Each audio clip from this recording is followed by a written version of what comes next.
Mesdames et messieurs, bonsoir. Heureux de vous retrouver dans le cadre de cette émission. L'eau, source de vie, l'eau, source de développement car il est un facteur de production important. L'eau, ressource importante parmi les 5 priorités du programme social du gouvernement PS-Gouv. L'eau, également source de bien d'interrogations sur la production, le transport et la desserte en Côte d'Ivoire. Pour étancher notre soif sur ces questions, RTI 1 reçoit le ministre de l'Hydraulique, Laurent Tchagba. Il vient principalement aborder le sujet de l'amélioration de la desserte en eau potable. Bonsoir, monsieur le ministre. Bonsoir. Comme le veut le format de cette émission, je suis avec Aboubakar Sangaré, journaliste spécialiste des questions d'eau au quotidien Le Matin. Bonjour, bonsoir Aboubakar. Bonsoir Kone. Et comme d'habitude, vous pourrez porter vos préoccupations au ministre en composant le 22 40 12 58. Régis Kofi se chargera de recueillir vos questions. Monsieur le ministre, je voudrais que vous nous donniez un chiffre pour commencer cette émission. Quel est le taux de couverture en eau potable en Côte d'Ivoire? Le taux de couverture en eau potable en Côte d'Ivoire aujourd'hui est de 80%. L'ensemble du territoire? L'ensemble du territoire. Voilà, c'est une vue d'ensemble. Est-ce qu'on peut savoir quelles sont les régions qui sont les plus favorables, qui sont les plus desservies et celles qui sont les moins desservies en eau? Ce que je puis vous dire, c'est qu'en Côte d'Ivoire, la ville d'Abidjan, disons, avec sa nappe, est la localité la mieux desservie en eau potable.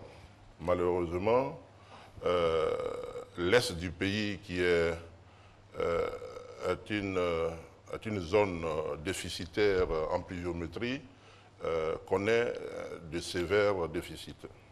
D'accord. La situation d'ensemble ainsi décrite, je vous invite à aller sur le terrain.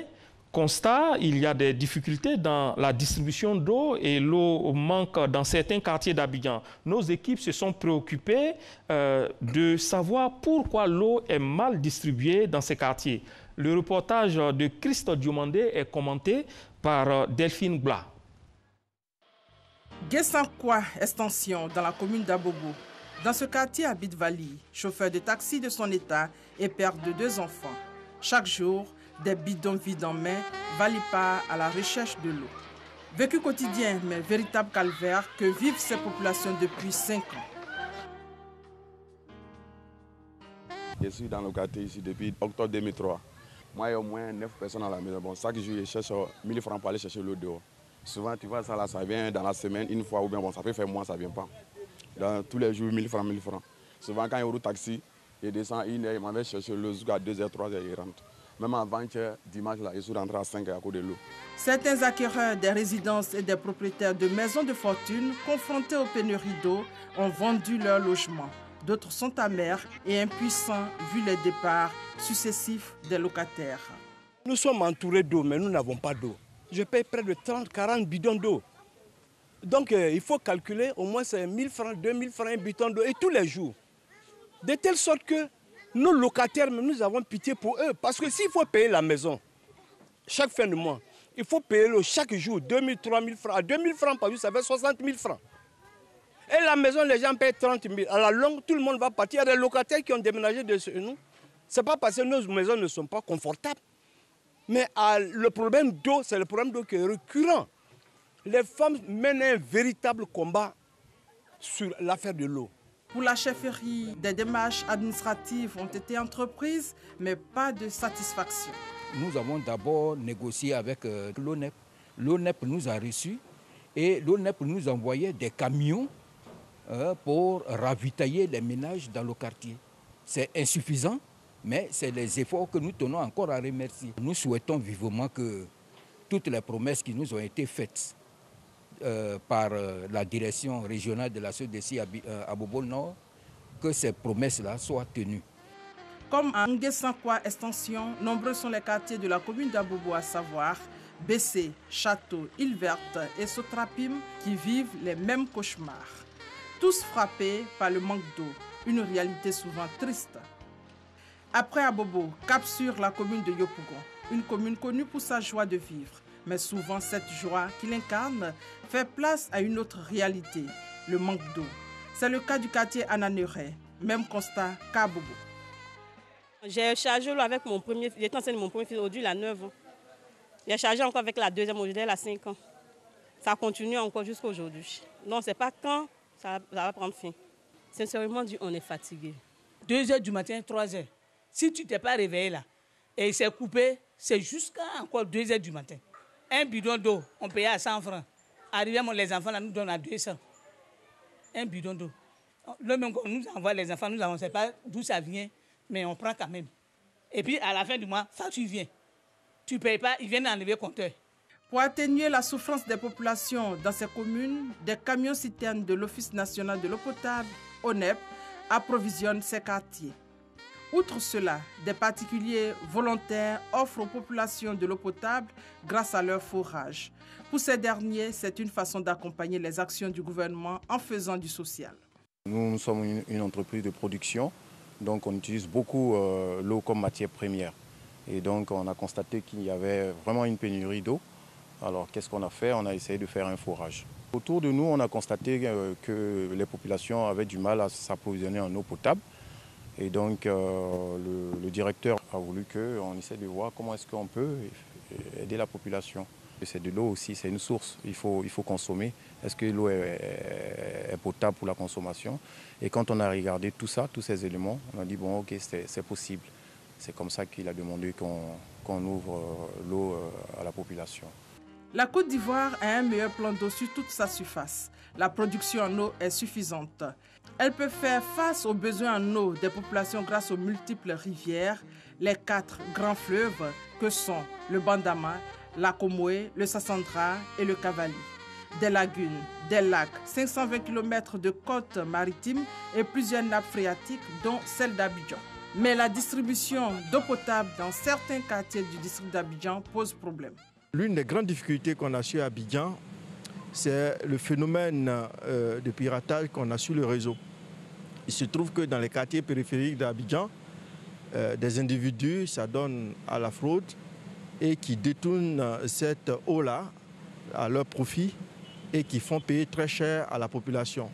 Et nos estimations nous donnent un chiffre de plus de 10 milliards que l'État perd du fait de l'existence de ces phénomènes de fraude. La qualité de l'eau qui en ressort n'est pas garantie.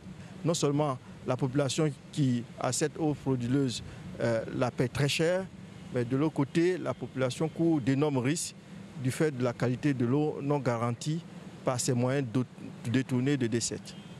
Le gouvernement ivoirien a dégagé de grands moyens pour offrir de l'eau potable aux populations. D'où l'implantation de 36 forages, de la construction d'une usine à Bonois, dénommée Bonois 1 et Bonois 2, pour servir Bonois, Bassam et Abidjan. Le coût, 100 milliards de francs CFA. Et une autre usine de traitement d'eau dans la commune de Cocody-Angré qui a coûté 13 milliards de francs CFA au gouvernement ivoirien. D'autres usines de traitement d'eau sont implantées dans les communes d'Abobo, de Yopougon, un peu partout dans les communes du district d'Abidjan et aussi à l'intérieur du pays pour soulager les populations. En clair, ce sont plusieurs grands chantiers achevés et d'autres en cours d'achèvement qui permettront de couvrir de façon définitive les besoins en eau potable des Ivoiriens sur tout le territoire national. Voilà, Monsieur le ministre, vous venez de voir ce que vivent une partie de la population ivoirienne par rapport aux problèmes d'eau. Vous êtes informé de ces difficultés? Bien sûr que nous sommes informés de ces difficultés, mais vous savez que tous les problèmes qui sont posés se caractérisent par 4 éléments. Le premier élément, c'est qu'il y a beaucoup de quartiers dont on vient de voir qui sont des quartiers d'extension, mais ces quartiers d'extension n'ont pas bénéficié d'extension en matière de canalisation. Donc, par voie de conséquence, l'eau n'arrive pas à ces populations. Deuxièmement, comme l'a dit dans l'élément un de mes collaborateurs, il a parlé de la fraude. Et troisièmement, nous sommes sortis d'une crise au niveau de notre pays. Et lorsque, en 2011, le président Alassane Ouattara arrivait aux affaires, nous avons fait un diagnostic et malheureusement, nous étions à un déficit au niveau d'Abidjan parce que la production qu'on faisait en 2011 était de 350 millions de mètres cubes, alors qu'en 2011, la demande était de 600 000 mètres cubes. 600 millions de mètres cubes. Donc ça fait un déficit important qu'il fallait combler. Et naturellement, la dame qui dit qu'il y a 8 ans, elle n'avait pas de l'eau, c'est vrai qu'il y a 8 ans, effectivement, le déficit était grand et on était obligé de faire, comme on le dit au niveau de l'électricité, un délestage. Donc, on prend de l'eau, on distribue, on donne un peu dans les différents quartiers avec nos camions. Mais aujourd'hui, je pense que le gouvernement a investi d'énormes moyens, 250 milliards de francs CFA, où nous avons construit, n'est-ce pas, des nouveaux sites de production, et à telle enseigne que ces sites de production qui sont au nombre de 12 qui sont venus s'ajouter aux 9 qui existaient, aujourd'hui nous sommes à 21 sites de production et nous produisons donc la capacité de 650 millions de mètres cubes alors que la demande est de 600. Donc nous sommes à l'équilibre, mais malheureusement avec la fraude qui pique une partie de l'eau que nous produisons, nous amène à un déficit de 15% à Abidjan encore. D'accord. Vous avez parlé des quartiers d'extension, mais on a vu des quartiers dans l'élément comme Yopougon à Nanéré, qui sont des quartiers structurés, où il y a des manques d'eau. Il y a le quartier de Koumassi et Marcory-Ramblay, où les robinets sont encore secs parce qu'il n'y a pas d'eau. Ce sont des quartiers qui existent depuis longtemps, des quartiers qui sont modernes. Alors, quelle est la réponse que vous donnez à ces populations? C'est vrai, c'est ce que je dis. Lorsque les quartiers sont modernes, c'est vrai, mais ces quartiers ont été créés, disons, avant les canalisations. Et ces quartiers ont bénéficié de nouvelles canalisations, mais ils ont apporté une population en plus. Donc, le volume d'eau qui est nécessaire pour ce quartier a augmenté alors que nous n'avons pas la ressource suffisante. Donc on est obligé de rationner, de donner un cours dans ce quartier, après donner dans un autre quartier, et c'est pourquoi vous voyez les camions. Abouaka Sangaré, journal Le Matin. Okay. Monsieur le ministre, vous venez de le dire, les problèmes d'eau sont constatés dans les zones d'extension, mais il se trouve qu'à Treichville, la population utilise l'eau depuis toujours. Et pourtant, Treichville, c'est une vieille commune d'Abidjan. Oui, mais lorsque vous voyez à Treichville, les gens utilisent l'eau de pluie, est-ce qu'ils sont branchés au réseau? C'est ça le problème. Ils ne sont pas branchés au réseau. Bon, et c'est ce que le gouvernement tente, n'est-ce pas, de régler par rapport à ces populations qui sont de faibles revenus, qui préfèrent prendre de l'eau de pluie plutôt que de s'abonner, enfin de se brancher à la SODECI, parce que le branchement fait quand même 167 000 francs. Et face à cette situation, nous avons, au niveau du gouvernement, nous avons pris la décision d'aider ces populations à faible revenu. C'est pourquoi nous faisons l'opération de branchements sociaux. Et l'opération de branchements sociaux est soutenue par des partenaires au développement. Vous voyez qu'actuellement, nous sommes à Koumassi Campement où nous avons fait 8 millions de branchements et nous sommes en train de faire 10 millions de branchements à Koumassi Campement. Parce que là-bas, il y a de l'eau, mais ils ne sont pas branchés.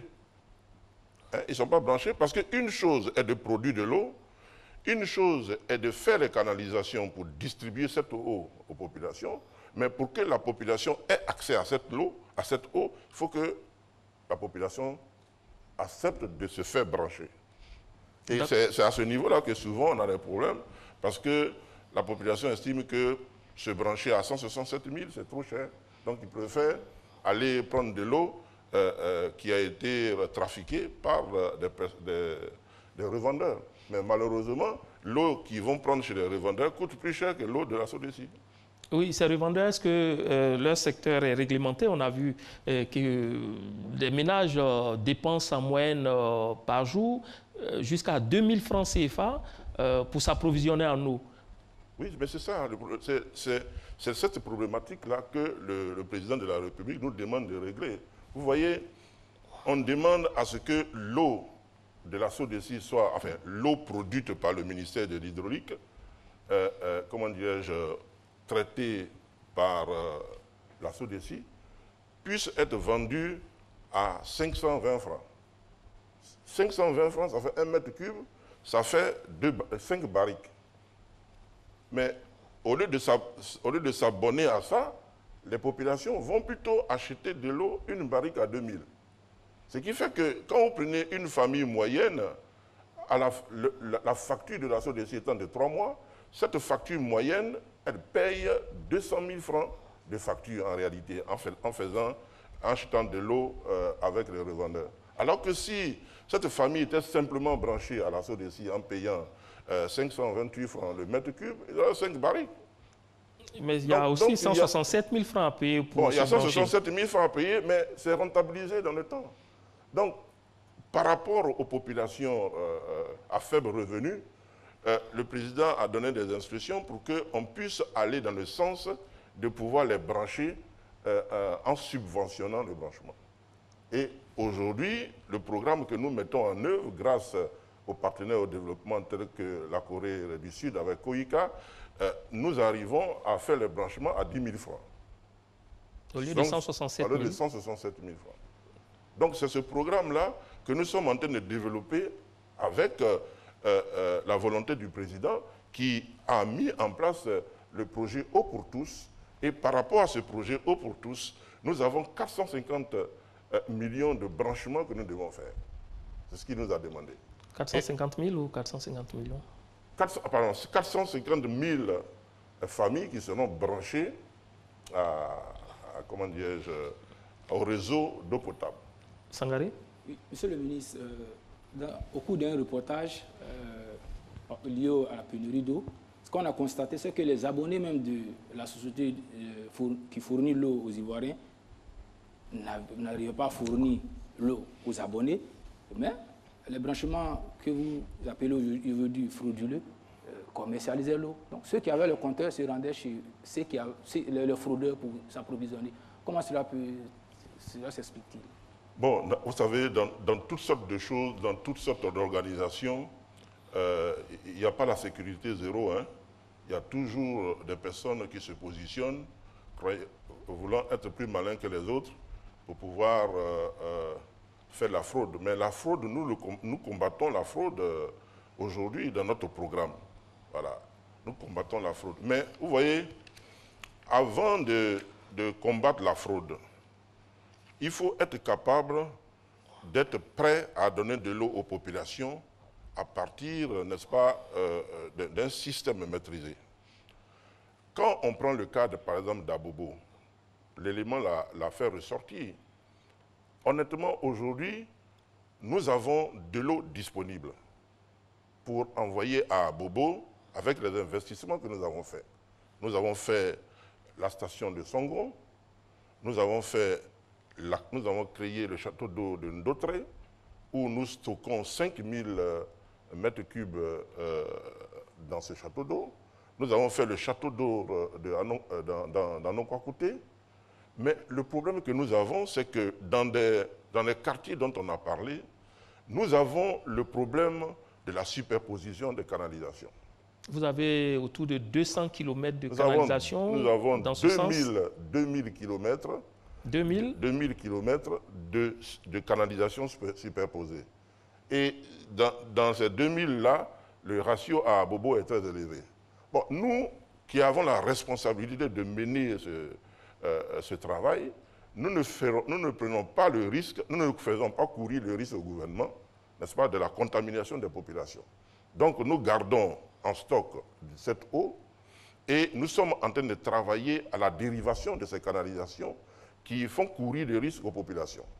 Grâce au financement de l'AFD, grâce au financement de la Banque mondiale, nous sommes en train de dériver ces canalisations.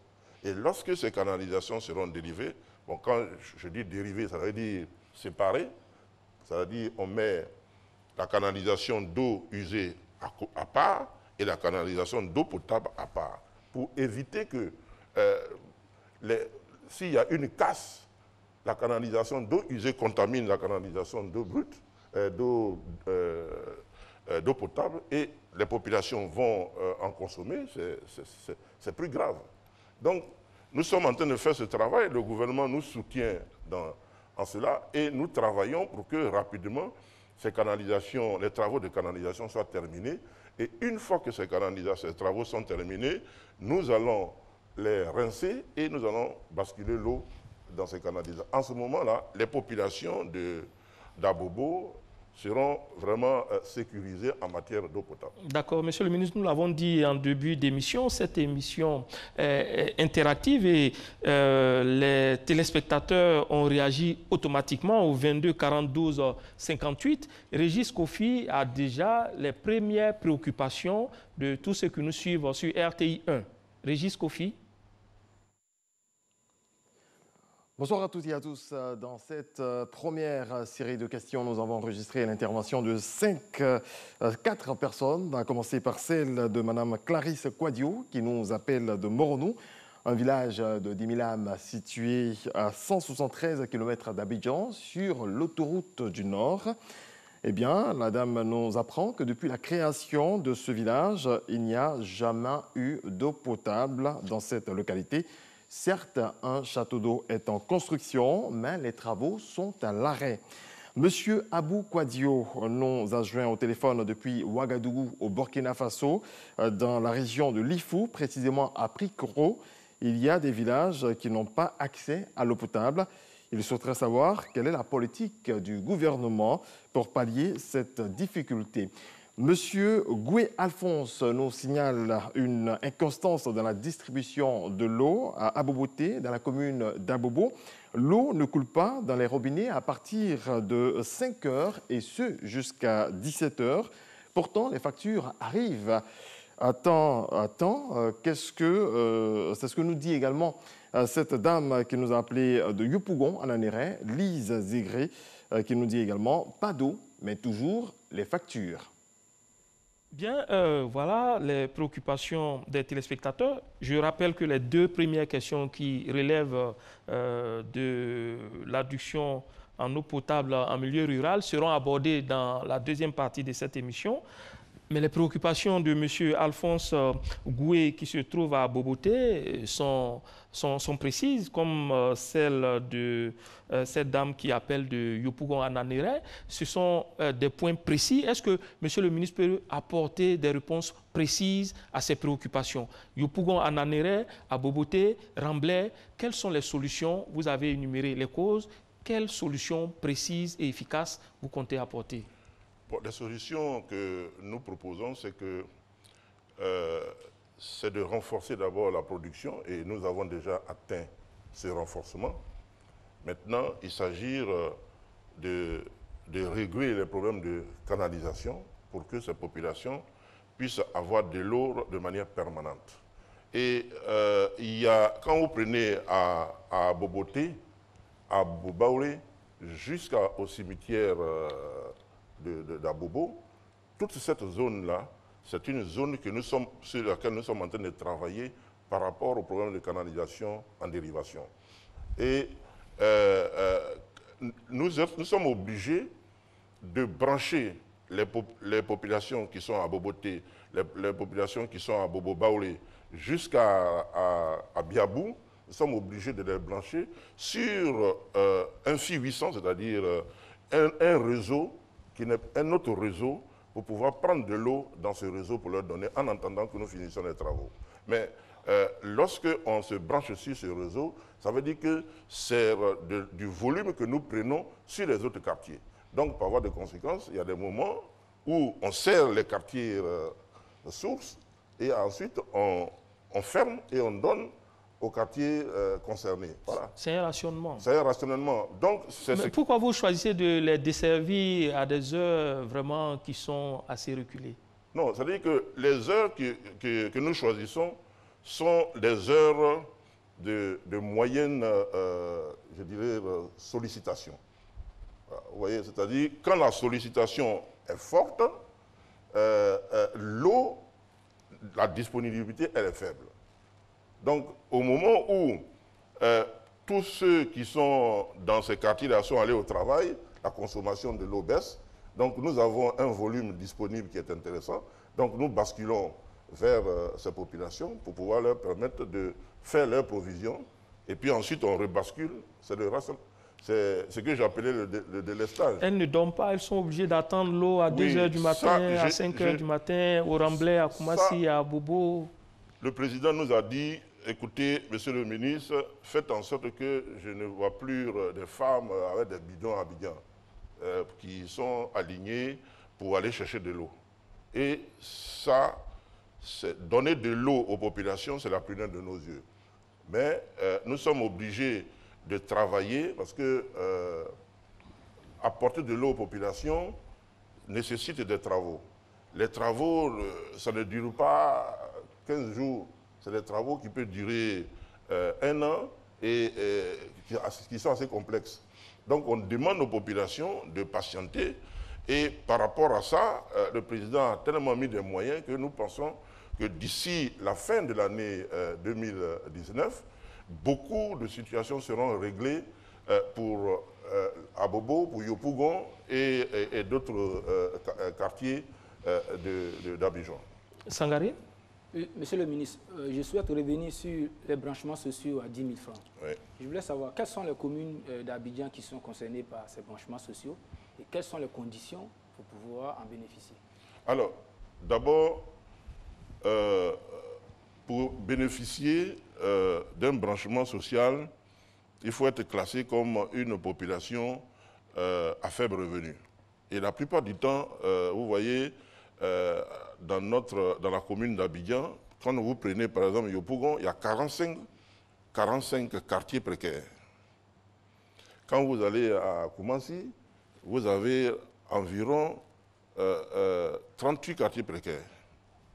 Bon, ces populations, malheureusement, qui vivent dans ces quartiers, la population est très nombreuse. Je prends l'exemple de Yopougon. Quand je prends le quartier qu'on appelle Kpembli, il y a 30 000 habitants. Mais Kpembli, c'est un quartier qui a besoin de l'eau potable. Donc nous avons pris les dispositions de telle sorte que ces quartiers-là, d'abord, des canalisations vont être faites pour que l'eau arrive, mais une fois qu'on a envoyé de l'eau vers les populations, il faut pouvoir leur permettre d'avoir accès à cette eau. Donc, un programme de branchements sociaux leur sera concédé. C'est ce que nous faisons aujourd'hui à Koumassi Campement. Nous avons fait 8 000, nous sommes en train de lancer 10 000. Donc, c'est des quartiers où vraiment il est établi que les populations sont des populations à faible revenu. Voilà. C'est vraiment, comment dirais-je, cette disposition que le gouvernement prend. Bon, mais ça m'étonnerait que des personnes qui ont des revenus assez, qui ont des revenus assez intéressants, qui peuvent payer leurs factures, puissent aller habiter dans les quartiers précaires d'Abidjan. Monsieur le ministre, à vous suivre de près, c'est Koumassi qui est pour le moment concerné par les branchements sociaux. Est-ce que ça dit que c'est Koumassi qui est la commune la plus touchée par la pénurie d'eau à Abidjan? Non, je parle de Koumassi parce que nous sommes en train de réaliser un programme. Mais nous avons déjà réalisé le programme, comment dirais-je, à Yopougon. Nous avons déjà réalisé un programme à Yopougon avec, comment dirais-je, la Koïka. 8 000 branchements là-bas. Nous avons fait 8 000 branchements à Koumassi. C'est-à-dire, quand je parle des branchements sociaux, c'est les quartiers les plus touchés. Voilà. Nous commençons par les quartiers les plus touchés et de manière progressive, nous allons attaquer tous les autres quartiers précaires de la ville d'Abidjan et de l'intérieur du pays, parce qu'à l'intérieur du pays aussi se développent des quartiers précaires. C'est le problème du logement. Aujourd'hui, le logement est difficile à avoir et quand la disponibilité de logements faisant défaut, les gens sont obligés d'aller se créer des logements dans dans les bas-fonds, dans les sites non nidificandi. Donc ça fait qu'ils sont nombreux, il faut forcément leur envoyer de l'eau. Donc on est obligé de chercher des solutions techniques pour pouvoir rapidement répondre à cela. En entendant cela, il y a une solution que vous développez, celle de distribuer de l'eau par l'ONEP, hein, par des camions.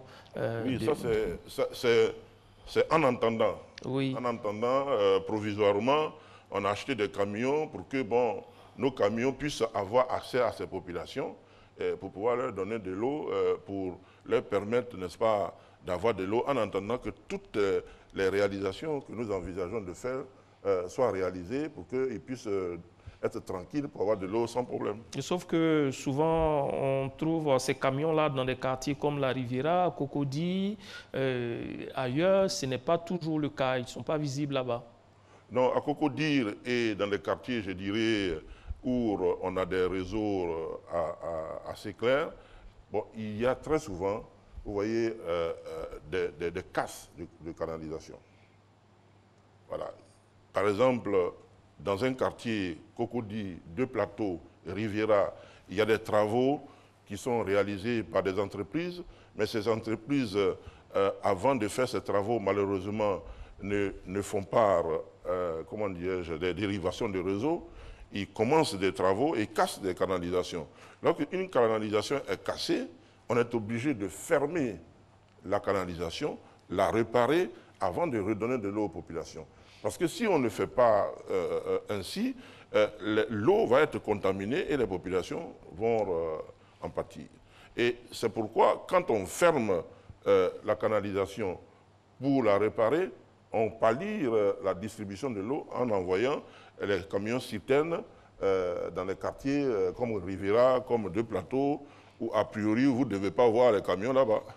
Mais c'est cette technique que nous utilisons pour pallier, n'est-ce pas, à cette situation lorsqu'on est en face de casse de canalisation.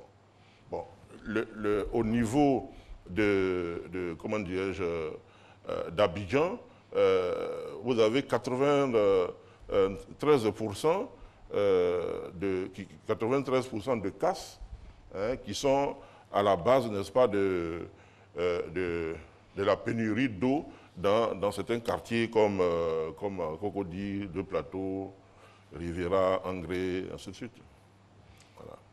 Monsieur le ministre, les Abidjanais ont-ils tort d'avoir peur de la qualité de l'eau de leur robinet à Abidjan? Non. L'eau que nous distribuons est de l'eau vraiment potable. Les populations peuvent boire cette eau avec toute la tranquillité. Parce que, au niveau du ministère et au niveau de la SODECI, nous prenons toutes les dispositions pour que cette eau soit potable et que cette potabilité-là soit garantie.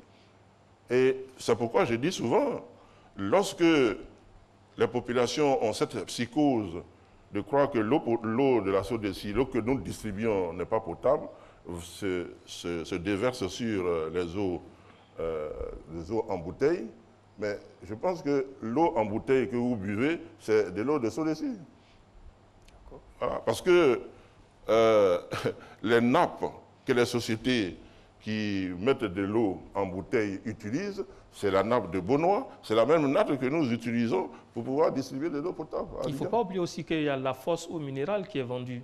Oui, mais c'est ça. Mais il y a une mauvaise publicité qui est faite sur l'eau. Qu'est-ce que vous faites pour que cela ne soit pas? Voilà, alors à ce niveau-là, nous sommes en train de mettre des dispositions pour, quand nous parlons de la fraude, on parle de la fraude de ceux qui se branchent clandestinement sur les réseaux, mais il y a ceux aussi qui font, je dirais, la mise en bouteille de l'eau et ils disent que c'est l'eau minérale, alors que ce n'est pas de l'eau minérale. Vous luttez contre cela? Mais bien sûr. Il n'y a pas longtemps, vous avez évoqué la question en parlant du ministère de l'Industrie avec lequel vous devez travailler. Quel est le point là sur la question? Bon, là-dessus, nous avons fait déjà, nous avons mis en place un comité et nous comptons convoquer les partenaires et surtout les acteurs dans le secteur pour qu'ensemble, nous puissions travailler parce que ces sociétés qui sont installées, ils travaillent de bonne foi. Ils ont ils ont l'agrément pour faire ce travail-là. Donc, mais il s'agit de contrôler de telle sorte que l'eau qu'ils produisent, ils ne mettent pas forcément des étiquettes en disant que c'est de l'eau minérale, alors que c'est de l'eau de... Dernière question pour clore ce chapitre. Il y a aussi les stations de lavage d'eau de fortune, les points de lavage, de lavage de voitures qui souvent sont dans des quartiers où il n'y a pas d'eau, mais qui utilisent de l'eau avec des débits qui sont importants. Est-ce que c'est normal? Est-ce qu'ils ont des agréments? Comment est-ce que ça fonctionne? Bon, alors, là, nous sommes en train de normaliser cela avec la SODECI, avec tous nos partenaires. Normalement, vous voyez, on doit économiser de l'eau. Mais malheureusement, chez nous, on utilise de l'eau pour laver les voitures. Vous allez à Jérusalem, vous ne pourrez pas prendre de l'eau potable pour laver les voitures. Vous allez dans certains pays, on ne vous autorisera pas à prendre de l'eau pour laver les voitures. Mais ici, compte tenu du fait que la personne qui lave les voitures, il a son compteur, il a fait son abonnement, bon, c'est légal. Il a le droit d'avoir, comment dirais-je, la possibilité d'utiliser cette eau. Mais sauf qu'il est facturé au tarif normal. Bon, comme il paye ses factures, on est obligé... Vous fermez les yeux dessus. On est obligé de le laisser continuer puisque même nous, dans l'administration, nous gaspillons de l'eau. Vous voyez? Donc, on ne peut pas voir l'administration dans nos bureaux. Il y a des gens qui laissent, ils vont aux toilettes, ils tournent de leur robinet. Quand le robinet est gâté, ils laissent couler de l'eau. La facture s'élève à combien? Nous payons facilement tous les 3 mois, et si on revient à l'échelle annuelle, nous payons 14 milliards de francs d'eau à la SODECI. Il y a une éducation à faire. Bon, il y a une éducation à faire, mais bon, c'est des programmes que nous sommes en train de mettre en place pour pouvoir lutter contre la fraude, pour pouvoir lutter contre le gaspillage. Mais tout cela, le ministère de l'Hydraulique, il y a 1 an que nous sommes là, et on se bat pour mettre en place une structuration pour que tous ces différents problèmes-là, nous puissions les toucher. Et nous courons des dangers. Vous voyez, quand on évolue dans la ville d'Abidjan, nous avons prévu des forages, des sites où on ne devait pas avoir d'habitation, qu'on appelle les champs captants. Mais malheureusement, aujourd'hui, les champs captants, qui sont les endroits où nous prenons de l'eau pour les traiter et donner aux populations, mais de plus en plus, on a laissé des gens s'installer autour de ces champs captants. Mais c'est dangereux. Mais nous sommes obligés de faire un rapport au gouvernement. Mais si la solution, c'est de déguerpir ces populations. Mais aujourd'hui, on ne peut pas les déguerpir parce que leur occupation est telle que la population est déjà installée, ils ont des papiers et tout ça. Bon, on ne sait même pas qui leur a donné ces papiers. Mais nous courons donc un danger et nous avons dit au gouvernement qu'il faut dès maintenant sécuriser les champs captants, sinon on risque de se retrouver dans une situation difficile dans les années à venir. Bien, le problème d'eau n'est pas que urbain. À l'intérieur du pays également, la population éprouve des difficultés à disposer de cette denrée essentielle pour le bien-être, pour la vie. Pour y faire face, l'État a engagé des travaux de réhabilitation d'infrastructures. Châteaux d'eau, pompes à motricité humaine, forages sont autant de réalisations sur le terrain. Siaka Kone et Delphine Bla. En Côte d'Ivoire, est appelé hydraulique rurale tout système non connecté à un système public de distribution d'eau potable et qui n'est pas géré par le concessionnaire SODECI. L'hydraulique rurale pratique essentiellement 2 technologies d'approvisionnement en eau. Il s'agit de l'hydraulique villageoise caractérisée par des pompes à motricité humaine et l'hydraulique villageoise améliorée. L'hydraulique villageoise touche pratiquement la moitié de la population ivoirienne, soit un peu plus de 11 millions d'habitants. Au sortir de la crise post-électorale, l'état des infrastructures hydrauliques rurales laissait à désirer et l'État a fait de leur réhabilitation son cheval de bataille. Pour la période de 2011 jusqu'à ce jour, il faut dire que cette période justement a commencé par une période post-crise.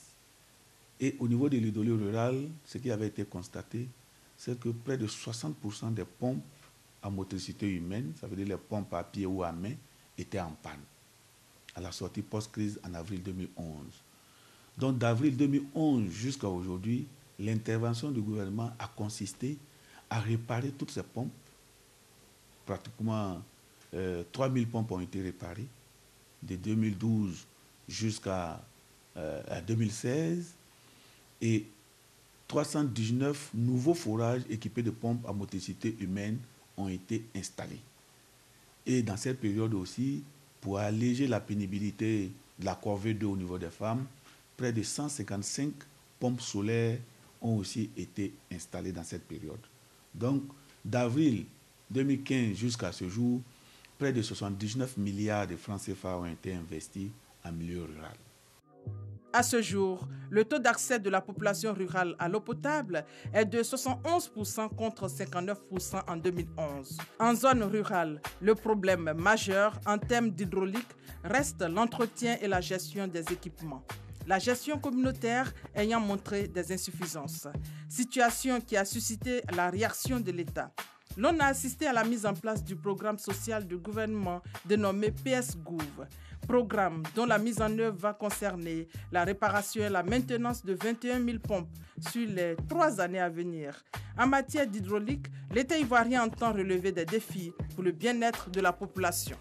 Il compte assurer la maintenance des pompes à motricité humaine en zone rurale après le programme social du gouvernement et favoriser l'autofinancement du secteur. Mais dans l'urgence, l'une des actions prioritaires du ministère de l'Hydraulique est l'ambition d'une eau pour tous avec en prime la mise en œuvre du projet de 4000 forages équipés de pompes solaires, l'adoption du code de l'eau potable, l'adoption des documents de politique et stratégie nationale de gestion et de maintenance des ouvrages en milieu rural, l'équipement de toutes les localités de plus de 4000 habitants d'un système motorisé d'accès à l'eau potable. En termes de perspective, il est prévu entre autres la mobilisation, la protection et la sécurisation des ressources en eau. L'État entend également alimenter en eau potable tous les chefs-lieux de sous-préfecture, la réduction de la pénibilité du pompage de l'eau par les femmes et les enfants, et ce, par le remplacement progressif des pompes à motricité humaine par des pompes à motricité solaire. Monsieur le ministre, il a été lancé donc le projet de réhabilitation de 21 000 pompes à motricité humaine. À ce jour, quel est le point de la situation? Alors, nous avons lancé, donc, le Premier ministre a lancé le programme social du gouvernement volet pompes à motricité humaine. Nous allons en réparer 21 000. Alors, il faut dire que en Côte d'Ivoire, depuis 1973, l'État de Côte d'Ivoire a utilisé le système de l'hydraulique villageoise pour permettre aux populations rurales d'avoir accès à l'eau potable. Et 2013 jusqu'à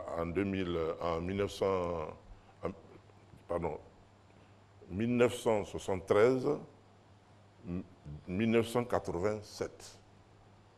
Alors, lorsque on donnait de l'eau potable à partir des pompes à motricité humaine, l'État a mis en place un système qui lui permettait en propre de réparer ces pompes. Donc, le programme a bien fonctionné et les pompes étaient maintenues de manière permanente en état.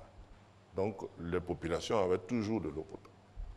Mais lorsque la crise est survenue, l'État a voulu transférer ce pouvoir de réparation aux populations elles-mêmes.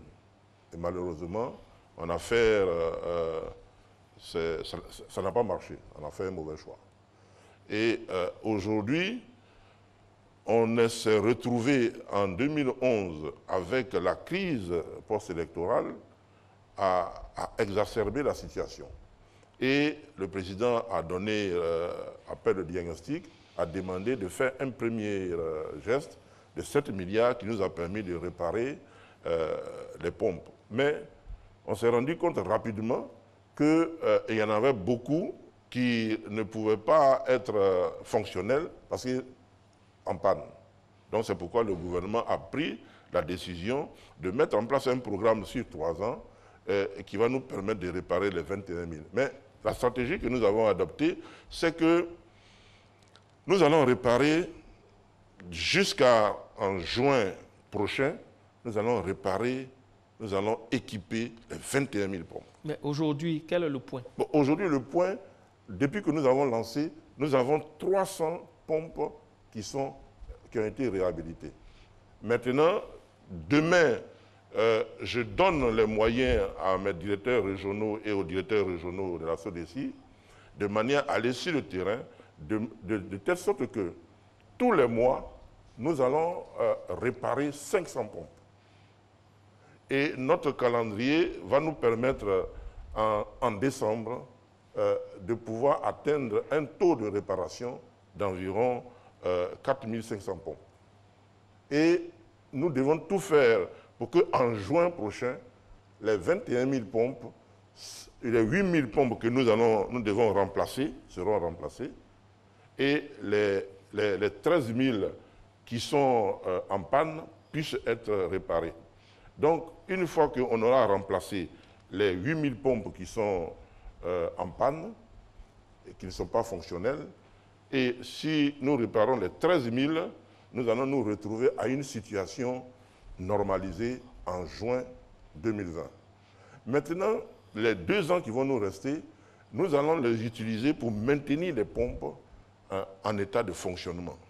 D'accord. Et parallèlement à ça, nous préparons actuellement un mécanisme qui va prendre la relève à partir au terme de ces 3 ans pour que les pompes soient maintenues en état de fonctionnement de manière permanente. Parce que la problématique de la distribution de l'eau potable en milieu rural, c'est la maintenance des pompes en état de fonctionnement. D'accord. En entendant de vous passer la parole très rapidement, juste avant de monter sur ce plateau, j'ai eu un habitant du canton Pakolo, la sous-préfecture de Gagnoa, qui dit que sur les 22 villages, donc 22 pompes, une seule pompe a été réparée. Est-ce que cet habitant peut espérer pouvoir avoir sa pompe réparée d'ici la fin de l'année? Toutes les pompes seront réparées. À quelle échéance? Toutes les pompes, c'est ce que je dis, les pompes seront réparées à l'échelle annuelle. C'est-à-dire, nous donnons 1 an, oui. Parce qu'il y a quand même 21 000 pompes. Hein. Il y a 21 000 pompes à réparer, dont 8 000 à changer complètement, parce que ce sont des pompes qui sont complètement hors service. Donc, donc nous pensons que sur 1 an, nous pouvons faire ces 2 opérations de manière à être à l'équilibre en juin. Donc c'est normal que une personne qui est à Gagnoa, quand l'équipe a démarré les réparations, il n'est pas encore arrivé chez la personne en question, bon, il pense qu'on ne va pas réparer sa pompe.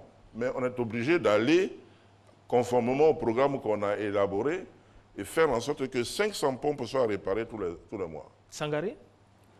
Oui, les pompes à motricité humaine, c'est plus dans la zone rurale. Monsieur le ministre, et pour les villes de l'intérieur, qu'est-ce qui est prévu? Alors, pour les villes de l'intérieur, vous avez vu que, après avoir lancé le programme social du gouvernement au niveau rural, le Premier ministre a lancé le programme en milieu semi-urbain, c'est-à-dire c'est les localités où nous avons 5 000 habitants à 10 000 habitants, 10 000, 16 000 habitants. Dans ces milieux-là, nous avons prévu de réaliser carrément des châteaux d'eau. Au lieu de faire des pompes à motricité humaine pour des populations allant de 5 000 à 10 000 et même 20 000, bon, les pompes à motricité humaine ne répondent plus. Donc il faut carrément leur donner un système d'adduction en eau potable. Et le président nous a permis de réaliser à hauteur de 20 milliards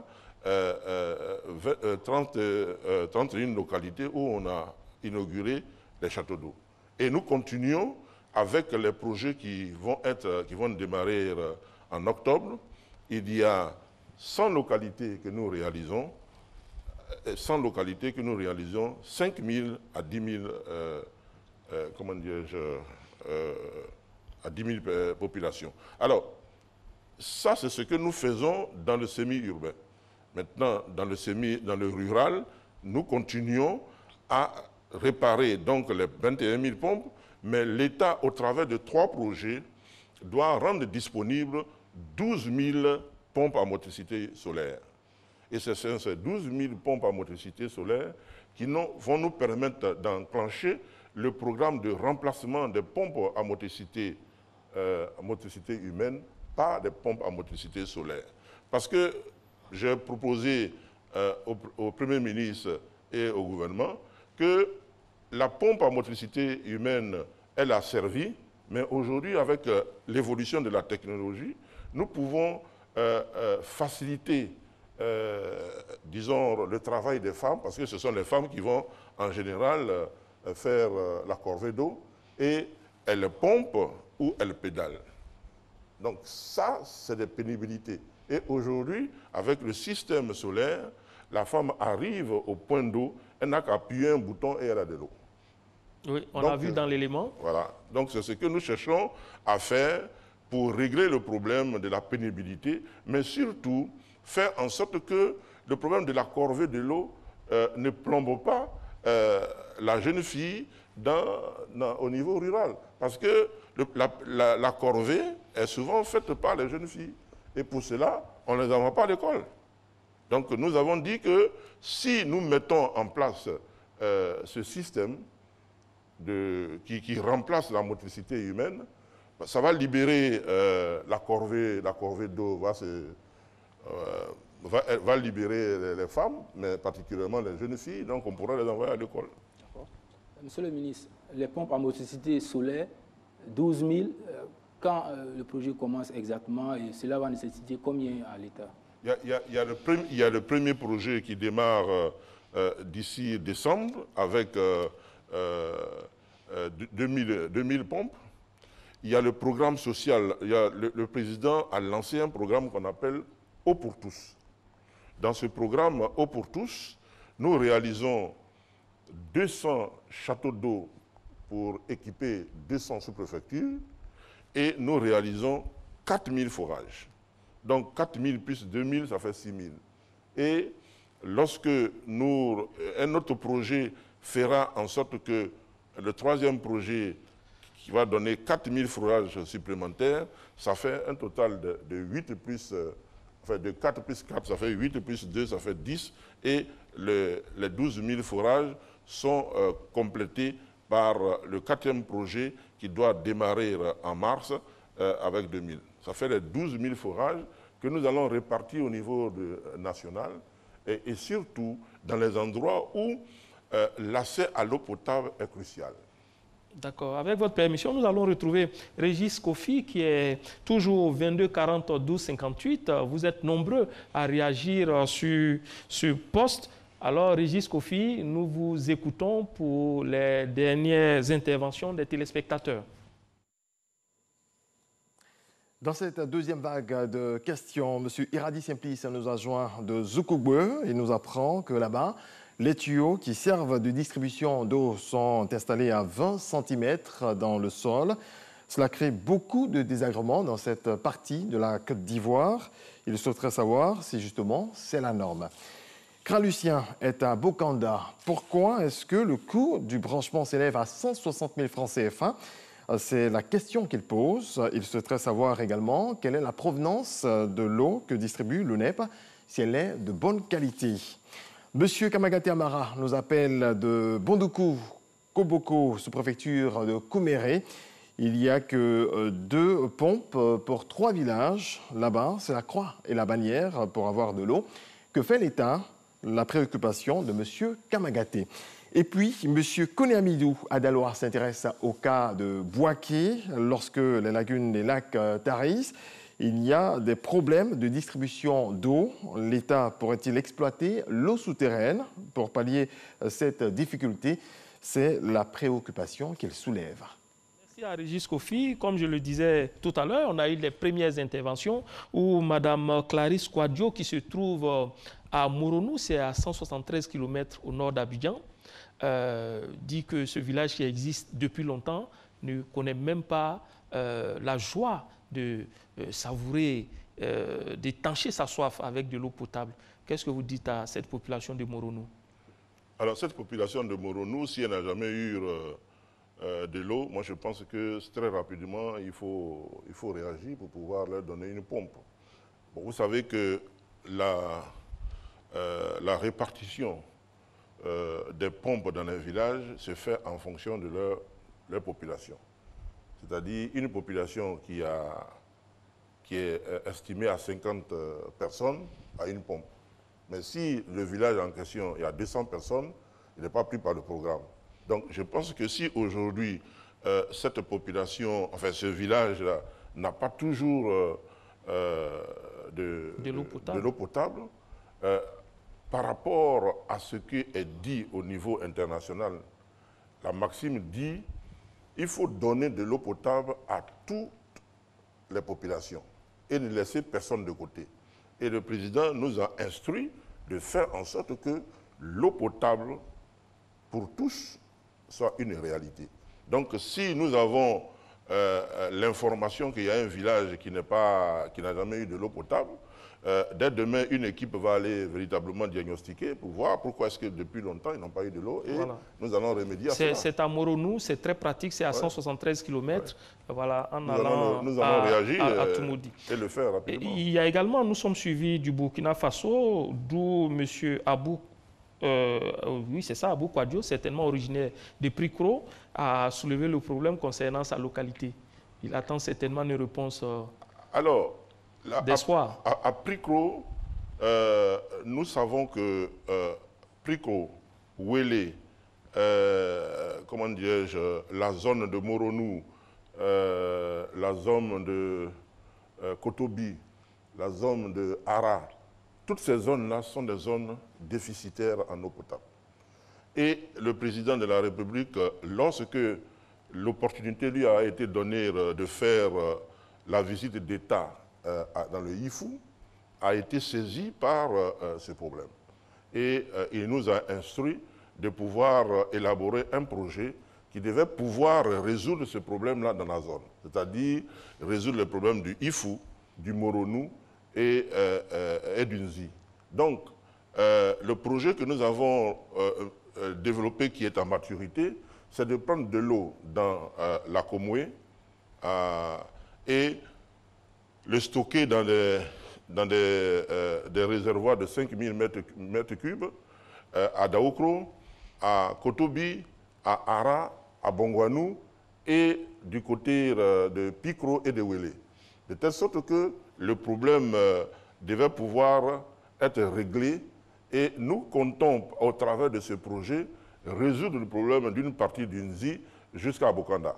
Parce que c'est des zones qui ont été identifiées comme étant des zones superbement déficitaires en eau potable et le président de la République a instruit pour que très rapidement nous puissions travailler à cela. Et fort heureusement, ce projet-là, il est en maturité, les accords ont été donnés et je pense que très rapidement, ces travaux vont démarrer et les populations de cette zone-là seront tranquilles dans un délai de 18 mois puisque les travaux doivent durer 18 mois. D'accord. Et nous continuons avec les réactions des téléspectateurs. Azoukoube, il est dit que les tuyaux sont situés à 20 cm du sol. Quelle est la norme? C'est une question technique pratiquement.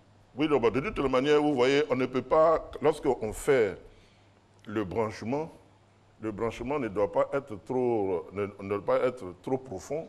On ne doit pas creuser plus en profondeur parce que comment dirais-je, la pression va prendre un coup. Donc, et puis, lorsque il parle de 2 cm, 20 cm, bon, 20 cm, ça permet d'avoir accès à sa maison sans problème. Parce que si on fait un branchement plus profond, c'est-à-dire de 1 mètre, on sera obligé d'atteindre sa fondation. Et comment on fait pour pouvoir faire en sorte que de sa fondation, l'eau arrive dans sa maison. Voilà. Donc c'est purement technique, hein, je pense que... Et c'est pourquoi les réseaux que nous posons, on le fait dans la zone, dans le domaine public. Le domaine public qui est réservé pour les servitudes, où on ne doit pas construire. Bon, malheureusement, il y a des constructions souvent où on trouve le compteur dans la maison. Pour terminer, M. Kwa, qui est à Daloa, a posé une question sur Boaké. L'année dernière, il y a eu de sérieux problèmes. Est-ce que c'est définitivement résolu? Le problème de Boaké est définitivement résolu. Nous avons en fait à Boaké eu un problème de l'assèchement de la nappe, je dirais de la retenue que nous avons fait sur la Loka pour pouvoir prendre de l'eau brute, le traiter et donner aux populations. Mais malheureusement, avec les problèmes de climat, disons, on n'a pas eu suffisamment de pluie et le bassin versant s'est asséché. Voilà. Et malheureusement, cela a été rendu difficile et pénible par les populations qui vont prendre du sable dans ce bassin versant pour en faire du commerce. Bon. Lorsque nous sommes arrivés à la tête du ministère, nous avons pris ce dossier à bras-le-corps. Nous sommes allés avec le préfet, nous avons interdit les emprunts sur ce bassin versant. Et grâce à la sollicitude de la Banque mondiale, la sollicitude du président de la République, nous avons fait des forages en procédure d'urgence et ça nous a permis de rétablir l'équilibre. Et ensuite, quand nous avons réussi à résoudre le problème, à régler le problème des alvéoles, c'est-à-dire les poches qui piégeaient de l'eau et la faveur de pluie, nous avons vu la Loka être remplie et le problème de l'eau dans Boaké est réglé aujourd'hui. Mais nous pensons que le climat nous joue des sales tours, donc nous avons pris des dispositions sécuritaires. Et la disposition sécuritaire qui a été prise, c'est que le gouvernement a donné son accord pour qu'un projet soit mis en œuvre et qui est déjà en cours, c'est de prendre de l'eau dans le barrage de Kossou. Nous avons identifié une zone où la baltimétrie est très intéressante et nous allons prendre de l'eau dans cette partie du lac, pomper de l'eau pour venir alimenter disons, la réserve de la Loka pour pouvoir sécuriser la zone, c'est-à-dire le Gbeke d'une manière générale. Sangaré. Monsieur le ministre, vous l'avez dit dans vos propos liminaires, l'Est est beaucoup touché par la pénurie d'eau. Bouna est menacé. En février 2018, le directeur territorial de l'hydraulique disait qu'un projet avait été adopté pour Bouna. Le financement viendrait de la Banque islamique de développement. C'est de transférer l'eau du fleuve La Volta Noire vers Bouna. Aujourd'hui, quelle assurance pouvez-vous donner à la population de Bouna? Le financement est-il disponible? Quand commence le projet? Les travaux sont terminés. D'accord.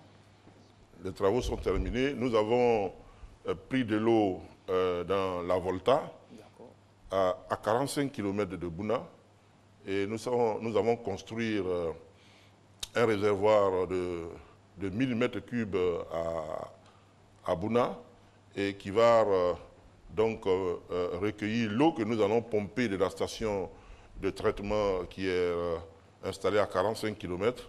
Et à partir de ce réservoir, nous allons distribuer de l'eau dans la ville de Bouna et ses environs. Et nous allons prendre de l'eau dans la station de traitement. En cours de route, nous allons servir tous les villages qui sont le long, n'est-ce pas, de la canalisation. Merci. Cette question et cette réponse nous sert en même temps de transition pour aborder la dernière partie de cette émission qui porte sur les perspectives. Et justement, nous allons rester à Bouna. Une station de pompage, une usine de traitement d'eau et 2 châteaux d'eau ont été construits. À l'épée, des travaux sont en cours, le tout pour un montant de 163 milliards de francs CFA. Astou Touré s'est rendu sur ces différents chantiers et elle nous propose son reportage. La ville de Bouna, désormais autosuffisante en eau potable. Les populations de cette localité peuvent compter sur ces 2 châteaux d'eau pour leur approvisionnement.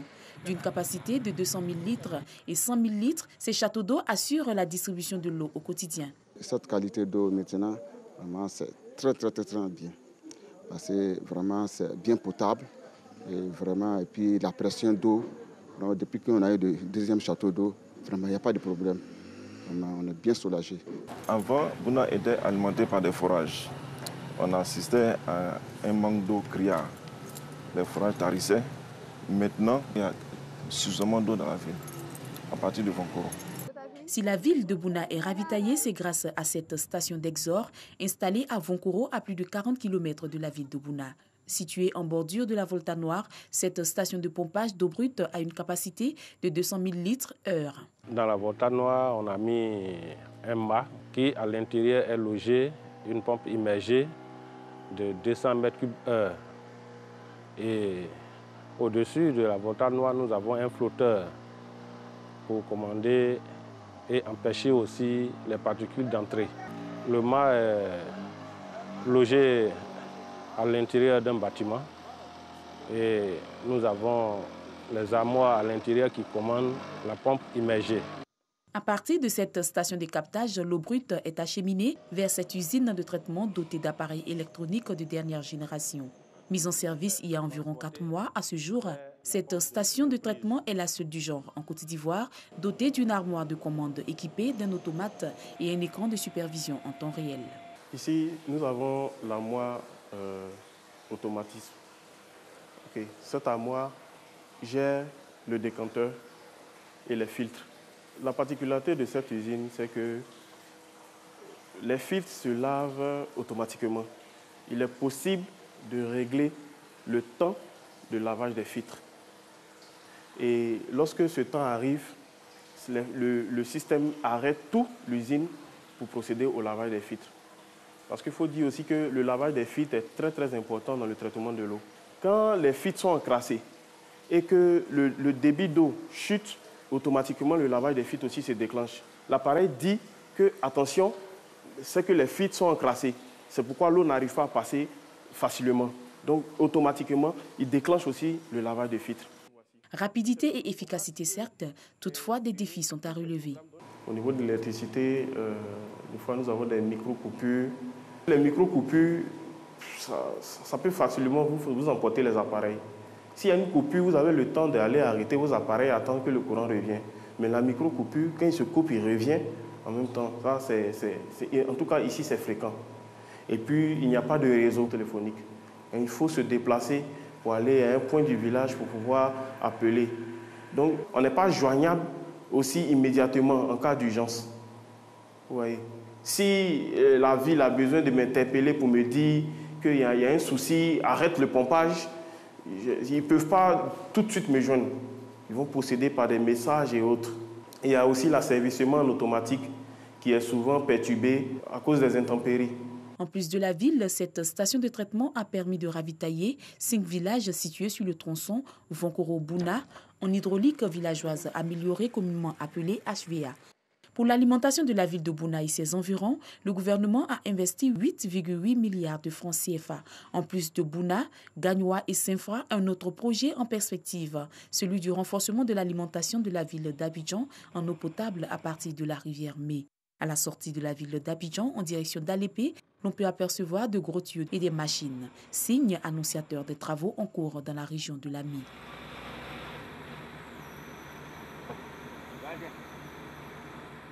Cette action du gouvernement à travers le ministère de l'Hydraulique vise à approvisionner la ville d'Abidjan afin de soulager les populations. Sur ce chantier, environ 500 ouvriers sont à l'œuvre. D'ici sortiront de terre une station de prise d'eau d'une capacité de 240 millions de litres par jour et une station de traitement d'une capacité de 5 millions de litres d'eau. Également, 2 châteaux d'eau de la même capacité sont en cours de réalisation. Le chantier sera livré en août 2020. Il va porter la capacité de production à 880 000 m3 par jour pour un besoin jusqu'en 2025 de 862 000. Donc déjà en 2020, on aura plus de production que nécessaire et on obtiendra même plus qu'en 2025. Le besoin d'approvisionnement de la ville d'Abidjan en eau potable étant de 640 millions de litres par jour, l'objectif de ce projet à long terme est de ravitailler la ville d'Abidjan au-delà de 662 millions de litres de besoins estimés d'ici à 2015.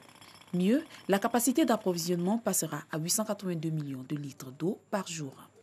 Le projet de renforcement de l'alimentation de la ville d'Abidjan en eau potable à partir de la rivière Mai est le plus grand projet jamais réalisé en Côte d'Ivoire. Le coût des travaux est estimé à 163 milliards de francs CFA et cette station de traitement est la plus grande station de l'Afrique de l'Ouest.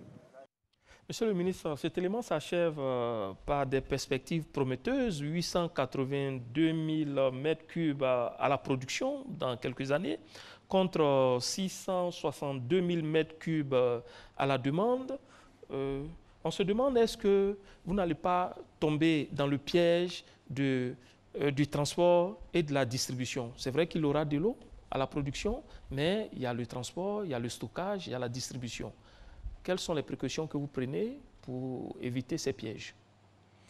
Alors, c'est une stratégie, une stratégie que nous avons élaborée. C'est une stratégie à 2 entrées. Première des choses, la production sur Abidjan, on était déficitaire en 2011. On a investi pour être à l'équilibre en 2015. Il faut investir pour être en sécurité. Donc la sécurisation de la production, c'est de produire de l'eau à partir de la rivière Mai, de produire de l'eau à partir de la lagune Adien, de telle sorte que la production pour alimenter la ville d'Abidjan soit garantie jusqu'en 2040. Ça, c'est la stratégie que le gouvernement a adoptée.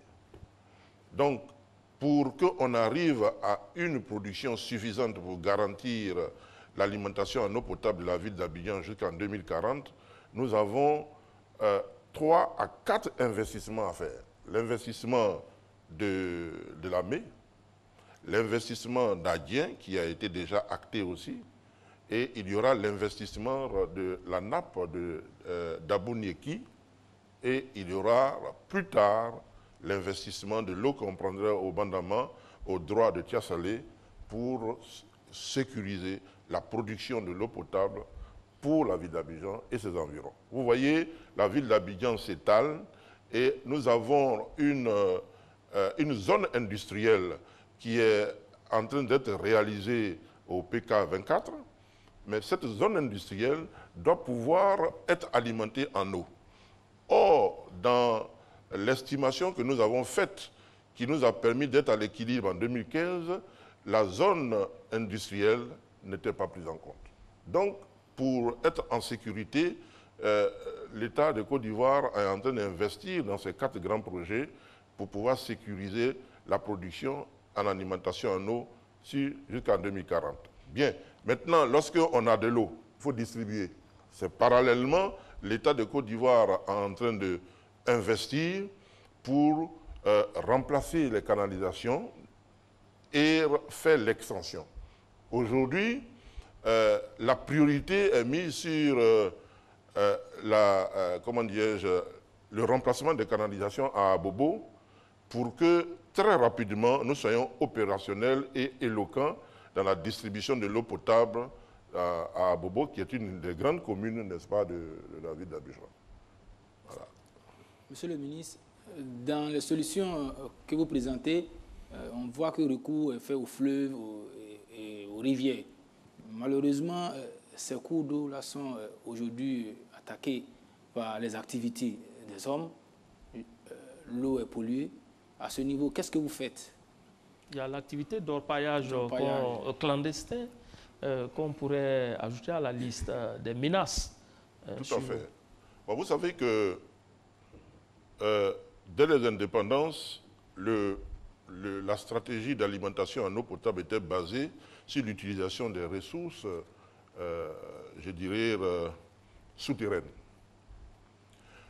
Mais aujourd'hui, vous savez que quand on prend le système géologique de notre pays, nous avons des fractures sur tout l'étendue du territoire et nous avons un bassin sédimentaire. Bon, le bassin sédimentaire qui est au sud, c'est ce bassin-là qui est beaucoup plus riche en eau souterraine.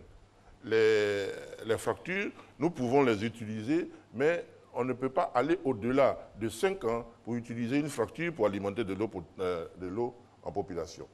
Maintenant, avec cette situation, et s'ajoute le problème, le déficit climatique, donc ça fait que les nappes s'assèchent rapidement. Et ça fait qu'on se retrouve rapidement dans l'intérieur du pays à des déficits chroniques. Donc, on a décidé de nous tourner vers les ressources en eau de surface. Bon. Alors, face à ces ressources en eau de surface, qui sont contaminées par l'orpaillage, bon, mais ce n'est pas que ça. Vous savez qu'on a un système d'assainissement qui est encore précaire, donc qui fait que les toilettes des populations à l'intérieur du pays, c'est le bord de rivière. Et tout ça sont des éléments de contamination. Donc des dispositions sont prises pour que l'eau que nous prenons au niveau de surface soit, traitée de manière à ce que la potabilité soit garantie à toute épreuve. Bon. Devant le système d'orpaillage, nous sommes en difficulté parce que les rejets que font les orpailleurs dans les rivières, nous ne pouvons pas les traiter avec le système chimique. Donc, nous avons pris des dispositions pour que les usines que nous allons mettre en place pour traiter de l'eau de surface soient des usines qui utilisent une technologie nouvelle qui utilise un oxydant puissant qui est l'ozone. Donc, et cet oxydant puissant qui est l'ozone sera doublé, n'est-ce pas, d'un système membranaire qui permettra donc de traiter l'eau à l'ozone et de le filtrer, de le faire passer dans les filtres membranaires. Ce qui fait que nous allons pouvoir avoir de l'eau conformément à sa déontologie. L'eau est incolore et inodore.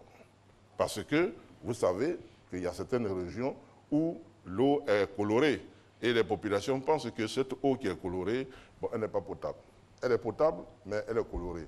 Donc aujourd'hui, avec la nouvelle technologie que nous allons utiliser, nous allons leur donner de l'eau qui est incolore et inodore.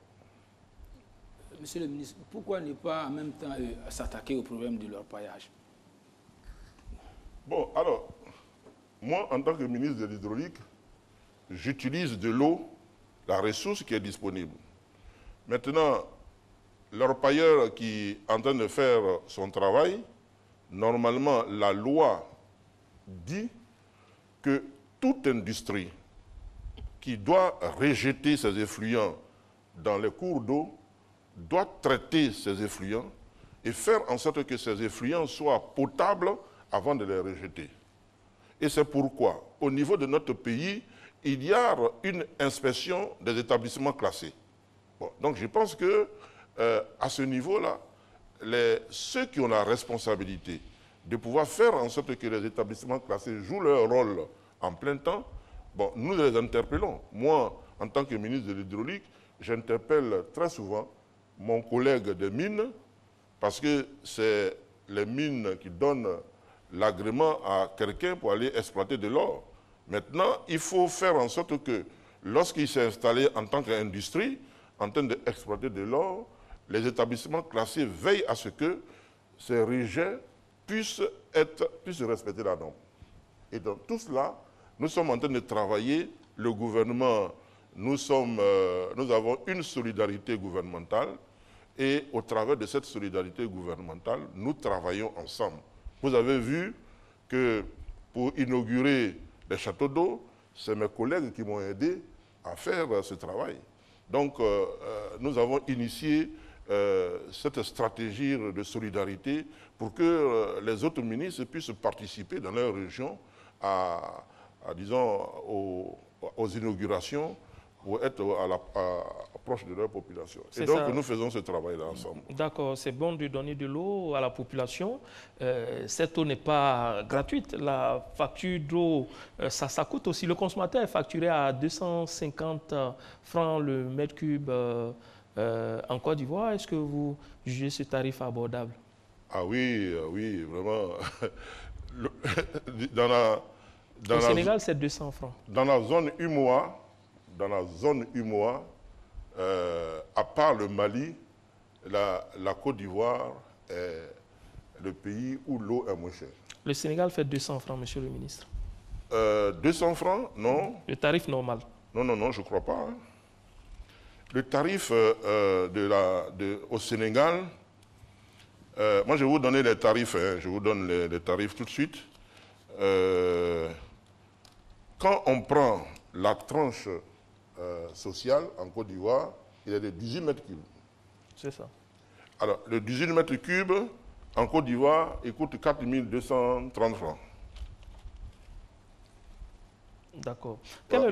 Mais au Sénégal, il coûte 3 850.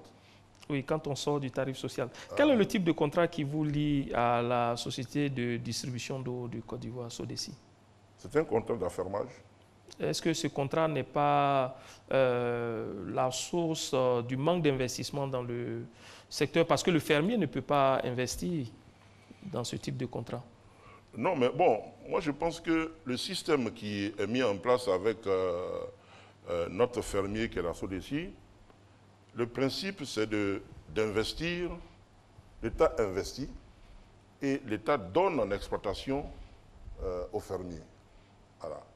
Et un mécanisme est mis en place pour que un fonds qu'on appelle le fonds de développement de l'eau soit alimenté et pour permettre au secteur de s'autofinancer.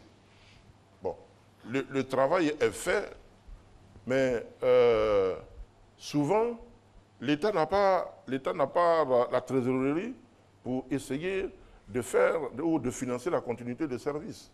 Mais la SODECI, qui est notre fermier, très souvent, met des moyens propres pour anticiper et à telle enseigne qu'aujourd'hui, en tant que ministre du secteur, je dois 67 milliards à la SODECI. Je crois que vous avez avancé 30 milliards.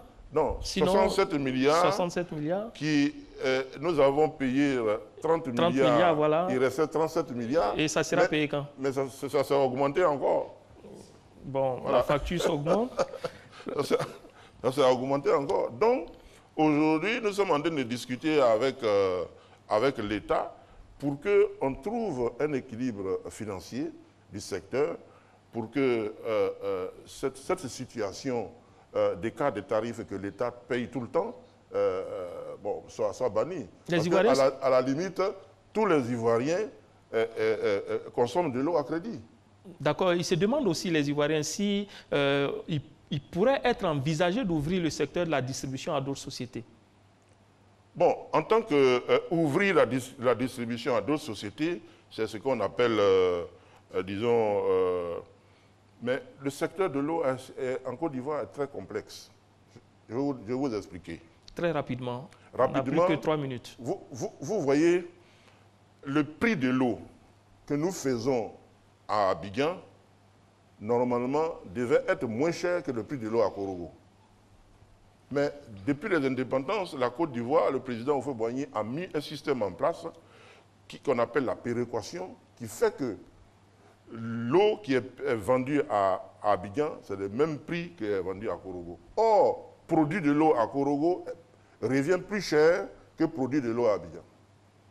Et cette péréquation est mise en place pour pouvoir faire en sorte qu'au niveau national, partout où on se trouve, on doit payer de l'eau au même prix. Mais ça, c'est la politique de péréquation qui s'appuie sur la nappe d'Abidjan. C'est pourquoi nous développons tout pour protéger cette nappe pour que cette péréquation ne vole pas en éclats. Abidjan constitue aussi qu'à 70% de la consommation d'eau. Oui, bien sûr, 70% de la consommation d'eau, mais aujourd'hui, la population grossit à l'intérieur du pays. Sangaré? Oui, Monsieur le ministre, la Côte d'Ivoire, comme le père fondateur le dit, son succès repose sur l'agriculture. Vous l'avez abordé tout à l'heure, le problème du changement climatique. Nos producteurs, on parle de l'eau potable, mais nos producteurs ont besoin d'eau pour leur production. Est-ce qu'à votre niveau, un mécanisme est prévu pour l'irrigation des plantations? Bon, au niveau, je dirais qu'au niveau de la gestion de la ressource en eau, nous avons mis en place avec le ministre des Eaux et Forêts, disons tous les ministres qui sont impliqués, le ministre des Eaux et Forêts, le ministre de l'Environnement et le ministre des Mines, des dispositions réglementaires pour que la ressource en eau soit gérée de manière intégrée. De telle sorte que cette ressource étant gérée de manière intégrée, on puisse prendre en compte les préoccupations de l'agriculture, les préoccupations de l'hydraulique, les préoccupations de l'environnement, de telle sorte que l'eau ne vienne pas à manquer pour l'agriculture, l'eau ne vienne pas à manquer pour l'hydraulique, à la consommation humaine.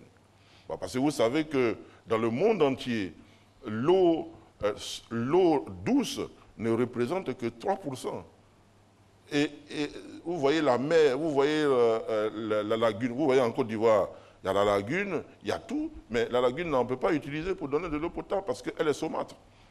Donc on est obligé de faire attention pour que le sel marin ne monte pas dans l'eau, je dirais, potable, enfin l'eau douce qu'on utilise pour pouvoir donner de l'eau à la population. Donc à ce niveau-là, la gestion intégrée des ressources en eau est quelque chose qui est mené avec le ministre des Eaux et Forêts, le ministre de l'Environnement, et nous pensons que la mise en place de l'instrument qu'on appelle la GIR est quelque chose qui nous permet effectivement de prendre en compte cette préoccupation.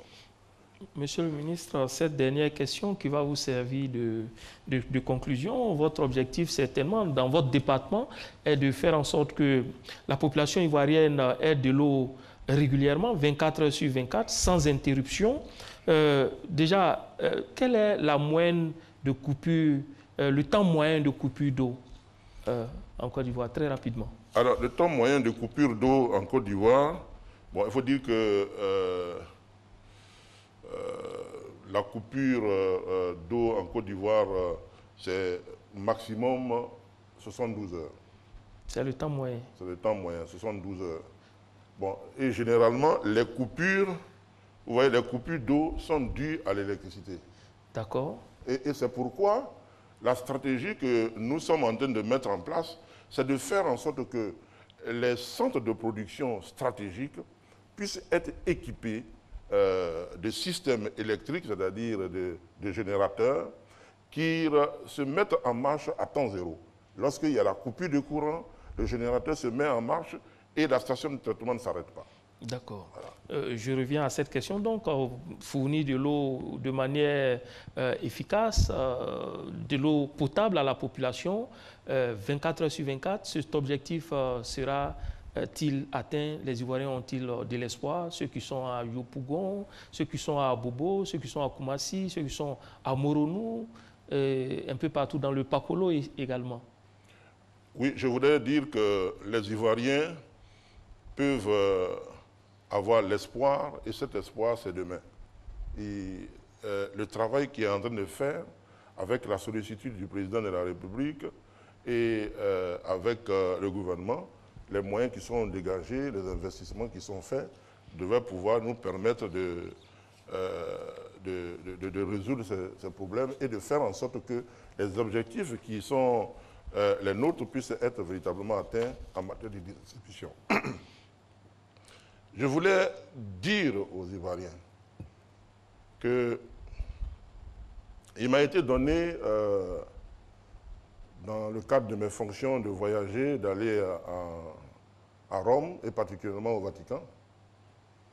Et j'ai pu rencontrer un évêque avec qui j'ai échangé, Et on parlait de l'agriculture, et puis bon, il s'est écrié en disant « Fortunatos, minum sobi bonate o agricolas ».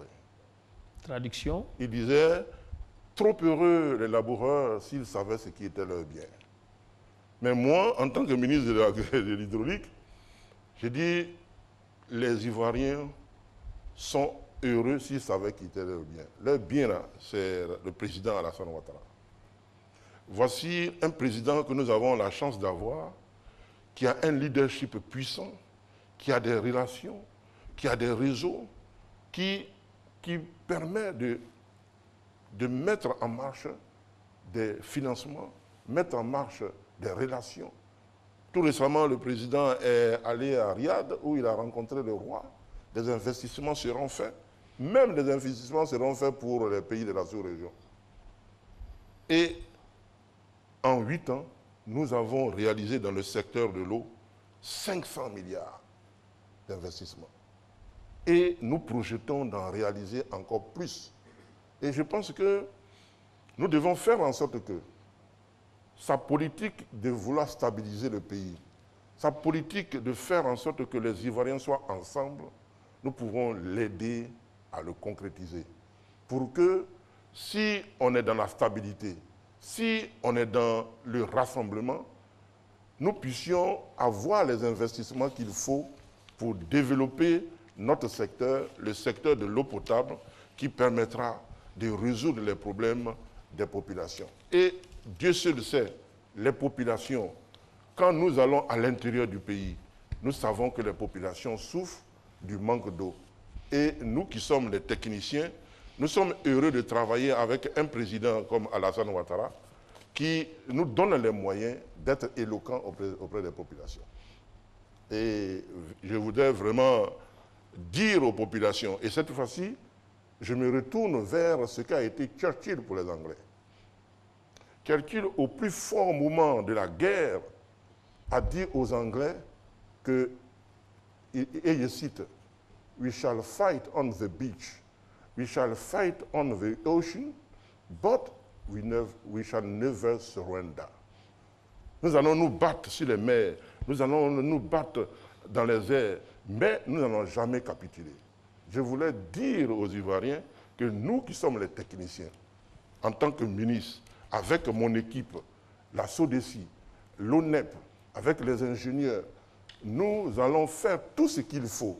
Nous serons dans les hameaux, nous serons partout pour faire en sorte que nous leur donnons de l'eau potable avec notre cœur.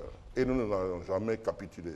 We shall never surrender. Merci, c'est la fin de cette émission. Merci au ministre de l'Hydraulique, Laurent Tchagba, qui, je rappelle au passage, est ingénieur hydrologue, de nous avoir éclairé sur les actions du gouvernement. Mesdames et messieurs, merci de nous avoir suivis. Restez sur la chaîne qui rassemble et à très bientôt.